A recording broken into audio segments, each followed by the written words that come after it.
25ಕ್ಕೆ ಥಿಯೇಟ್ರಲ್ಲಿ ಒಂದು ಸಿನಿಮಾ ಬಿಡುಗಡೆ ಆಗುತ್ತೆ.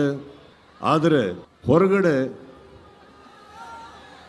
ಒಂದು ಪಡೆ ಯುದ್ಧಕ್ಕೆ ರೆಡಿ ಆಗ್ತಾ ಇದೆ. ಈ ವೇದಿಕೆ ಮೇಲಿಂದ ಹೇಳ್ತಾ ಇದ್ದೀನಿ, ಯುದ್ಧಕ್ಕೆ ಸಿದ್ಧ.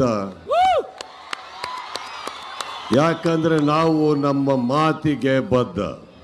ಕೆಲವು ಮಾತು ಹುಬ್ಬಳ್ಳಿಗೆ ಬಂದು ಇಲ್ಲಿ ವೇದಿಕೆ ಮೇಲೆ ಮಾತಾಡಿದ್ರೆ ಇಡೀ ಕರ್ನಾಟಕಕ್ಕೆ ಎಲ್ಲಿ ತಟ್ಟಬೇಕೋ ತಟ್ಟುತ್ತೆ,